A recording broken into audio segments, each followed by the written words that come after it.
Hello everybody and welcome to episode 38 of our Dynamic Factory Let's Play series. So between the episodes, a few things have happened. I've constructed, I think this wasn't here before, so we have a piercing ammo production area.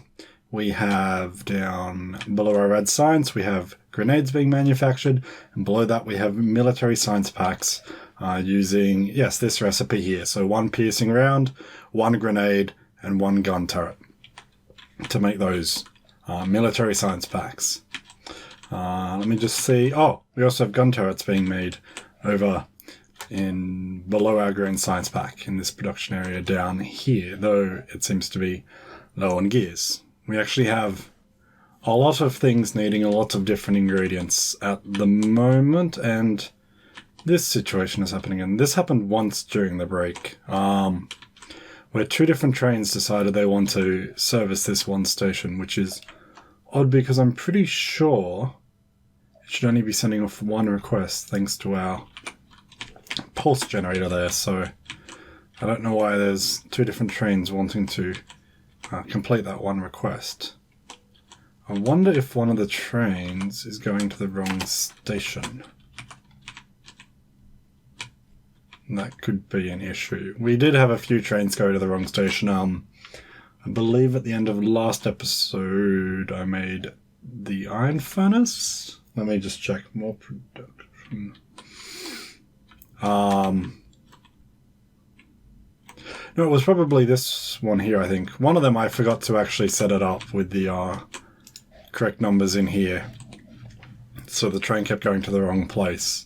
So I had to go and fix that again.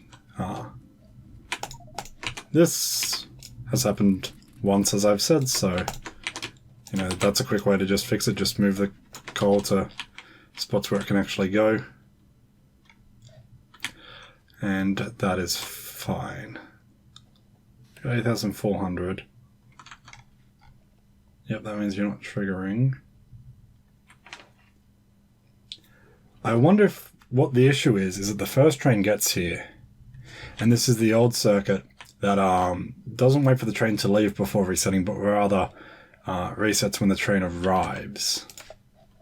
So let's just quickly change that. We'll put in a pulse generator. In fact, I finally have a circuit to make pulse generators. So this is a pulse generator. This is on the rising edge. We're going to change it so that on the falling edge we output, because we want to know when the train is leaving. That output can go to this. We'll disconnect that from there, connect that there, connect that there. Yep, negating. Get that output is 0. Yep. So what this should do is when a train comes, this should go high, which means that this doesn't do anything yet. When the train leaves, the signal falls, and so this pulse generator will send out the negative value. This will turn it back into a positive value. This will get the train station number, change it to a T signal, which goes into this positive pulse generator. So we've kind of got a negative falling edge detector into a leading edge pulse detector, pulse generator. That'll reset this, which will then tell it that it can actually request more coal if it needs to. So what I think was happening, one train would come, it would start unloading, this would send off another request.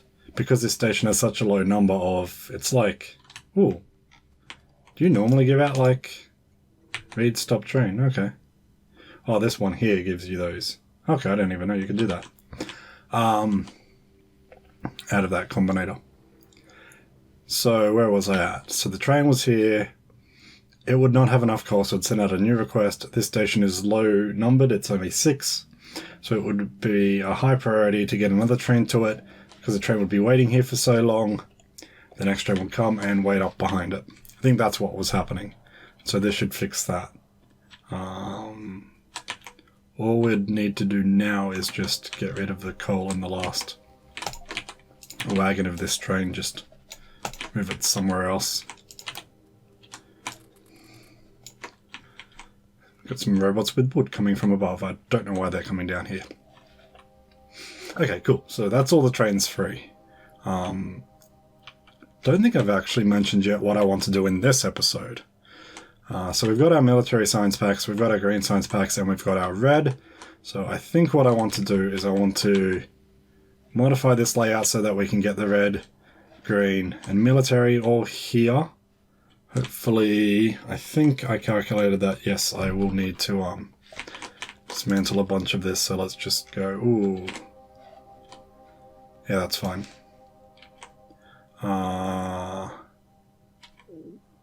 Just dismantle like that. Where are the roboports for this area, though? That's what I want to know. Oh, they're down here. Okay, let us also see if we can't connect those two together. They might be in the way, but that's fine. I'll let my robots go and deal with that. Yep, it's missing robots because it's not part of the network. So, we're going to get red, green, and military science here. And we may end up moving where our labs are, because this setup currently doesn't actually allow us to get military science into any of those labs. So yeah, that's what I want to do, I think, this episode. Get all that set up. Between the episodes also, you may notice some accumulators here. I pulled off this iron line here, pulling off batteries from the battery line, and I'm just making accumulators. I think that will stock up to 400, if I remember correctly, is what I have it set to. Might be 500. And so these accumulators there, they just give us an extra, it's about 12 seconds, maybe 15 seconds of power. Even if we lose all our steam boilers, they're there just to do that.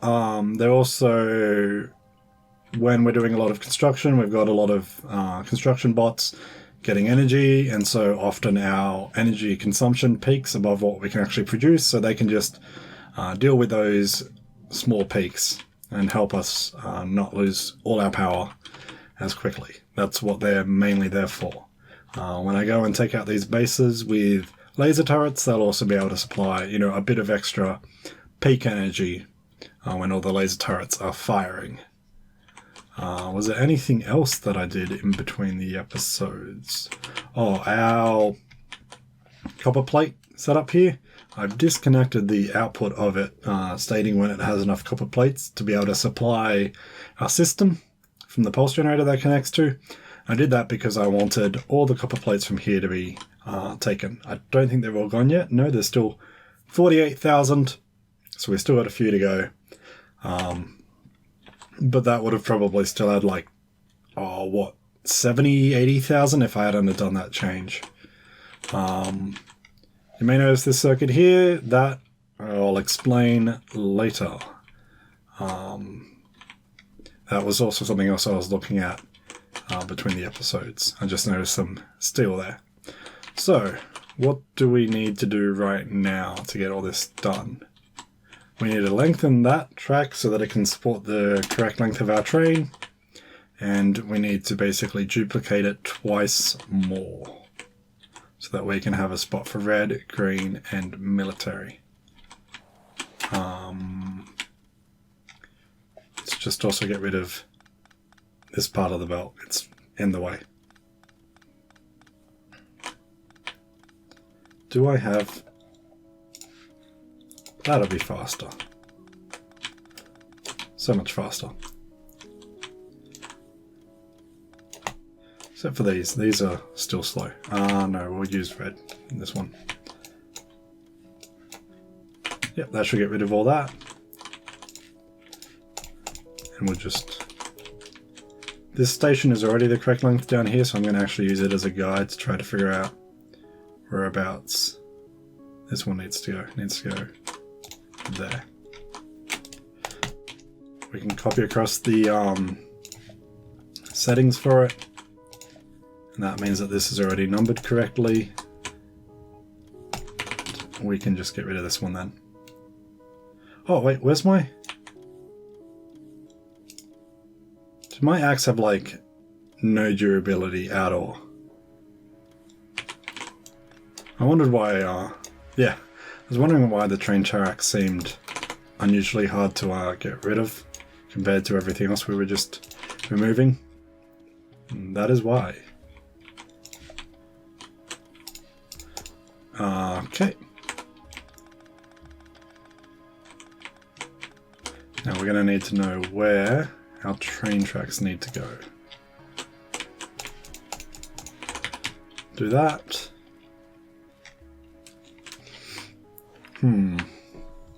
I could send the green line. Actually, that's an idea. What I could do. If I did that, we could have the green line coming off this station here and going to the east. And that way it can join up here on half of this. Now, where do I want these lines then? They would have to go under this train, under this area then. Which is fine, except I don't have any more underground belts. Let's just make a bunch. So we could have our 3 iron lines here, and then we can start with our green signs drop-off area straight after that.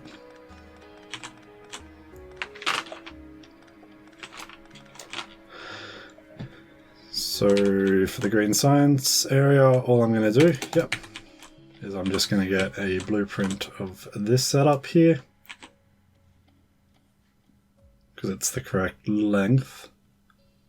Just want to make sure I've got all the circuit things I need. I believe that is correct.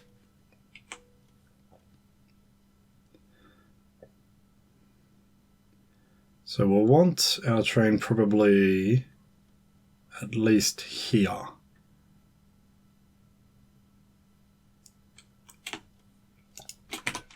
Yep.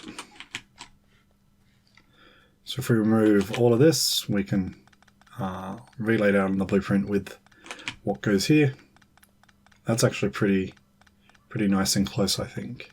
We might be able to squeeze all 3 in without having to worry about our area that we had to the west. Yep, this one. So that looks like it's the correct spot.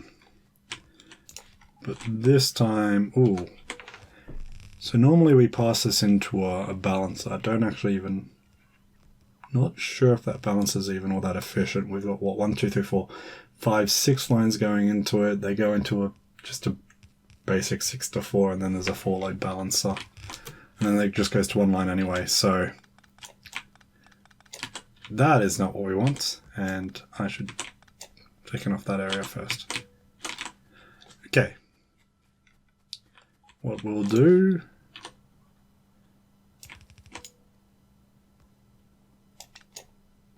if I do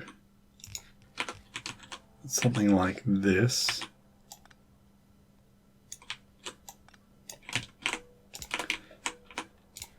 that's 2 of our lines taken care of. We now would need to get the other 2 in here. Should I take this one up a step?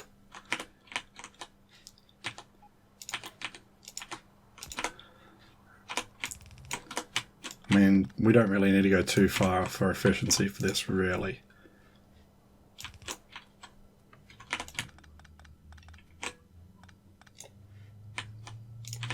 What I could actually just do is just do that and the same over here. So they go together. Let's tell our plots to deconstruct all of this, as we do not need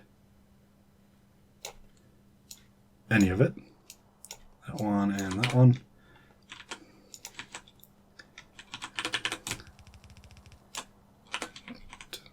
What is this line for?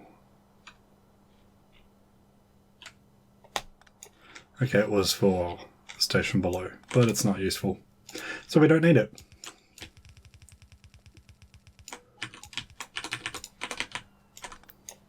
That's not where I wanted it to go. That makes more sense. Okay, so this should be able to service our green sites. Now, we do have an issue at the moment. We don't have any we don't have any steel bars coming over here, which means that this is constantly out of steel, which means we always run out of our medium electric poles. That's something we'll have to look into in a later episode. Oh, I also would want to... Oh. So, here's something I didn't think of. Obviously, having these here means that we can't just keep running this north. But if we run it here, then we could.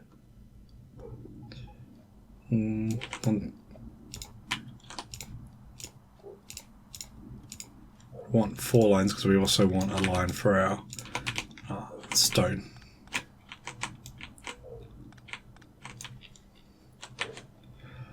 And let's just be lazy.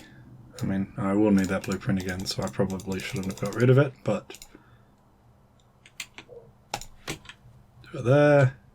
And if we just line this up, that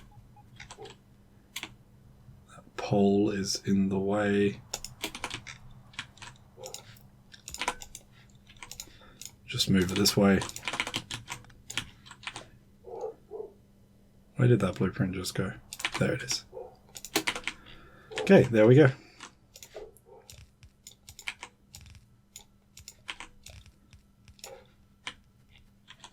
Super easy to set up. Whoops.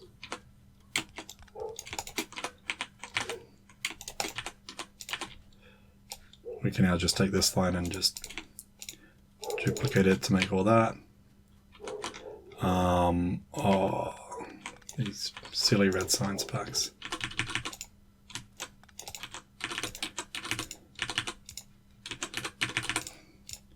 No. There.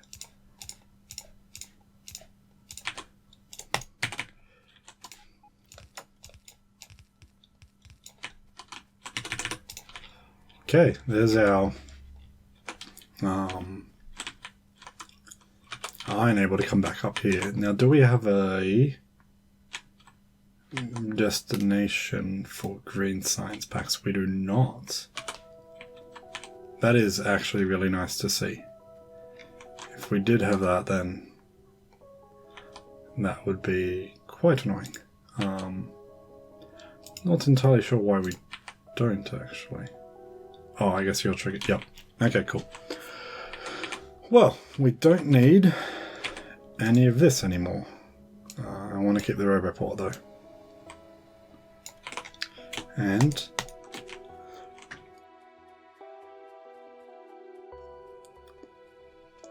I want to keep this station number.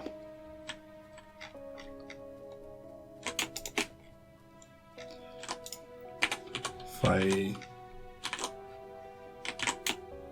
get that signal, yes. We'll get that one as well. So yep, you're looking for green science packs and you're the correct number that we have to send off to request them here. I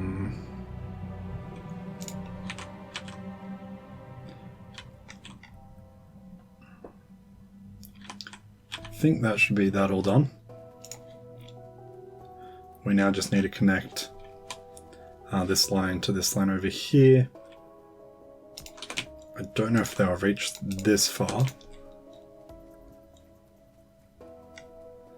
They will not. They should reach this far though.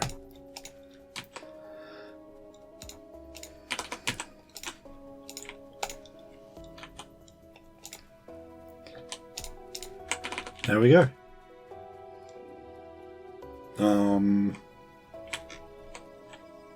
Oh, it looks like they're not there, but they are. Are they steel chests that we're missing? I guess that they are. That is actually quite annoying. Okay, let's just pretend that we've got a train that came here. That sent off a request. And there should be a request up here. Good for green and red science packs. And a lot of things. There's actually... Iron plates is like the most requested thing in the world, and this 575, I think there's 3 extra ones of them I've noticed. Yeah. And of course, every time the train goes and supplies it, it sends another one, so there'll always be 3 extra. So I actually, at some point in time, need to go and fix that. How can I fix that easily?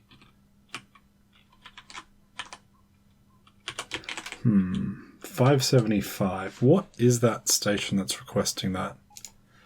Let's just go 575 divided by 128. That's station 4 and a bit. So it's this station here that's requesting it. If we turned off its request for iron plates, they would all clear out.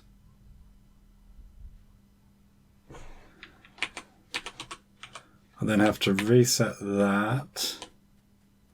Yeah, okay, that's probably the easiest way to do it. It'll take it a while to do everything, but it won't require me to actually go and mess around with the memory cells up there, which could wipe more data than I'd want to get rid of. So what we're going to do, very simply, we're going to come over here. This is not the... Or is this? This is the correct one. Okay. If we disconnect the output of this from the pulse generator, what's going to happen is a train will come. This will probably request more iron. Yep. This will request more iron, but it won't be able to actually send the request off. The next train will come, so this will think... I think this will count up to 1 then. And then when the third train comes, this will be at the value 2. I can then use this to reset it back to 0, which is fine. Turn it off, connect this again. It'll send off only 1 request, and our extra 2 requests will have been taken care of. So that's what I'm going to do there. Now, it appears that our iron ore mine...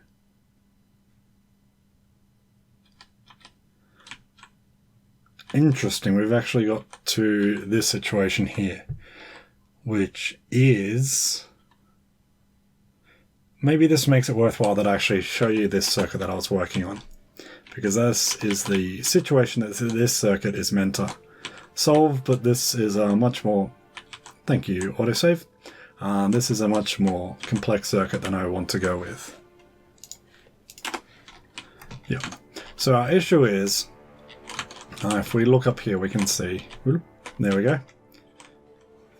One of our issues here is that this resets when the train arrives, not when the train leaves, which is why we have the 2 trains stopped here.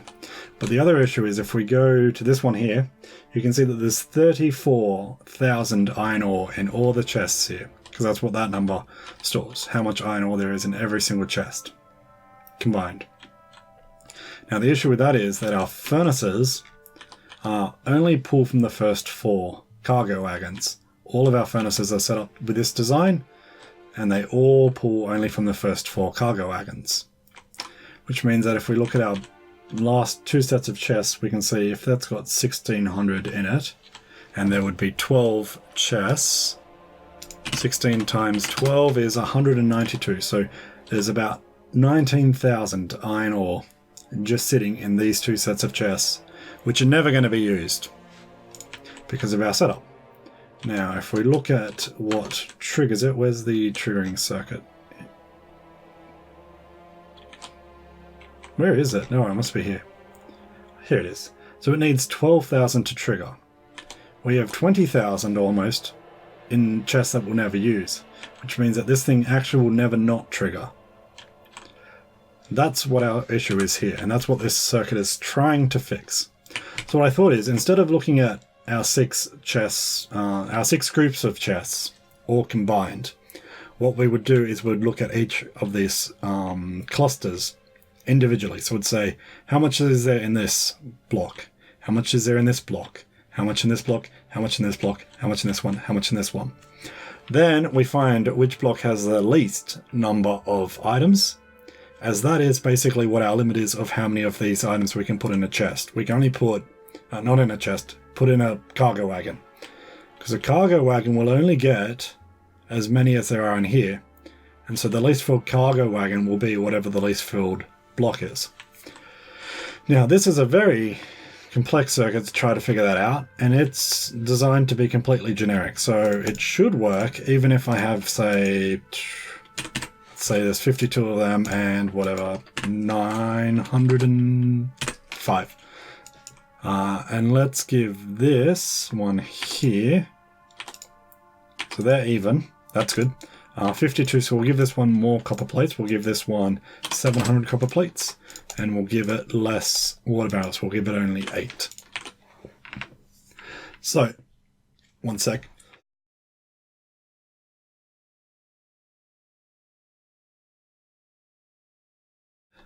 There we go, my throat was drying out. So, if we want to get the lowest number from these two combinators of every single signal that they have, 522 and 522, so that would be the lowest because they're equal. 52 and 700, 52 wins, and 908, 8 wins. Now, I believe the output is here, and no, I thought this was set up correctly. This is getting the largest. Okay, this is set up backwards to how I want it. And it's missing the final stage. The final 2 stages, I believe. Nope, the final 1 stage. We just need to get your output on green. Oh, does it go? No, should be those 2. Yeah. So this is actually calculating the largest. It's a quick change of, I think, these 2 if we wanted to calculate the lowest. To do it with this circuit.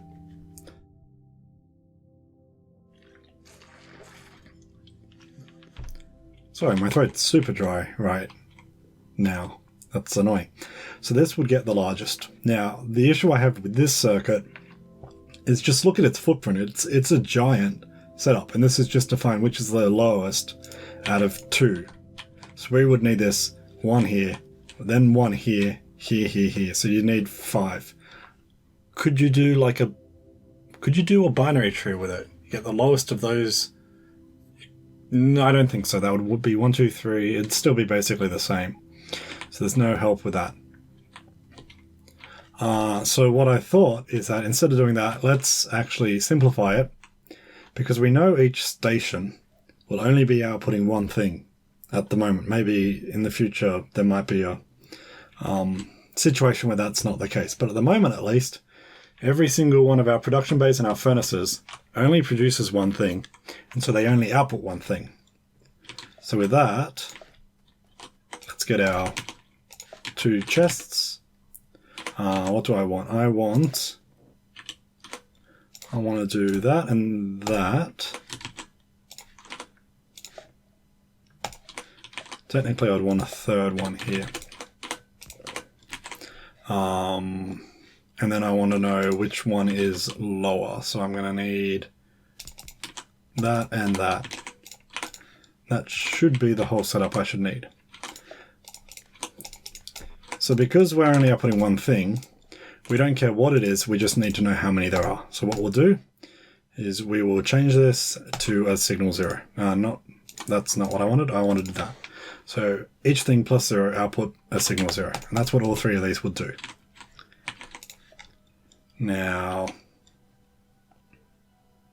I actually need an extra one of these. Yes. Which is going to be similar, but it will actually output signal 1. Now this will look quite weird, but just so I can have a similar setup, I'm going to actually connect this output straight into this one's input.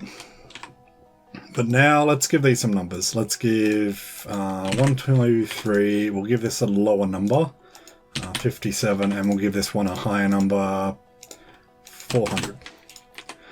So, yep, so this is actually the lowest of 57. So you can see we've got our 0 of 123, and that just gets turned straight into a 1 here. Now, these will have, on their 1 signal, basically their output, what the lowest value is. That's the purpose behind them. So we connect them to the inputs of these 2 decider combinators, and so that's 1/2 of our equation. And the other thing we need to check is what this row's chests values are. So we'll connect the green to the other side. So that means if we look at these inputs, we can see that we have a 0 signal and a 1 signal. So 0 is what this chest block has, 1 is what the previous one, what the previous lowest value was. So what we'll do is we'll do if 0 is less than or equal to 1, we will output 0. And if 0 is greater than 1, we will output 1. And that should be it. So here, because 57 is less than 123, 57 goes out. Because 57 is not greater than 123, nothing goes out of this one. We combine those two together and we get a value of 57, which is our lowest. That goes into here, and in this situation, 57's, 400 is greater than 57, so it outputs 57, and that gets us our lower number. Now, the obvious advantage to this is look at the footprint. That's so small. It's what, it's 4 combinators per chest, basically. So I think I'm going to go with this design just because it's so much more compact. I mean, the obvious downside, as I've already mentioned, is the fact that this particular design cannot deal with chests that have different items in it. So as long as you don't have different items in your chests, we can deal with it.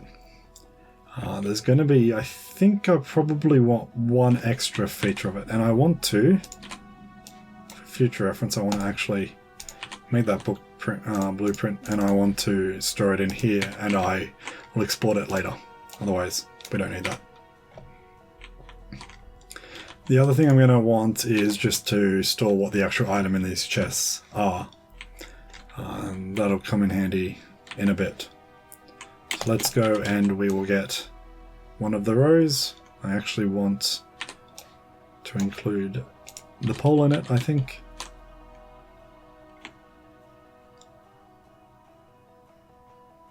And we'll put it there. I'll wait till the construction bots are done. There we go. So there, whoop, there.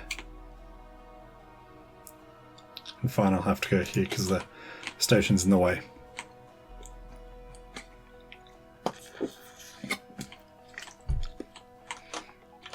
Now I could wait for the bots to do that, but I am impatient, so I will lay these down.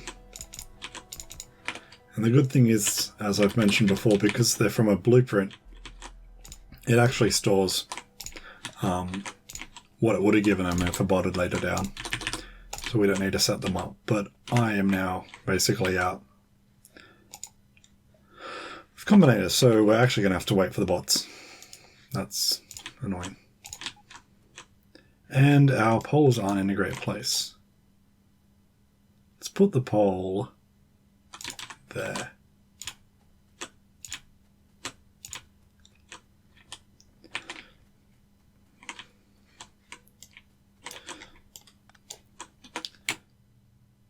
This way, our bots can request the poles. Bring them over. Okay, so I'll put a quick cut in here, or actually, I think that's most of the episode done. Let's just actually, before we complete this episode, we'll put that track down. But we won't join it up because we want to be able to continue going on. And they are not connected. Okay, so we'll do that. So we'll want to keep going on here to put down a place for our military science packs. But otherwise, how is our copper ore going? Copper plates, I should say, 27,000. It's getting lower. It's always a good sign. But this is Jack B1024 signing off, and I'll see you tomorrow.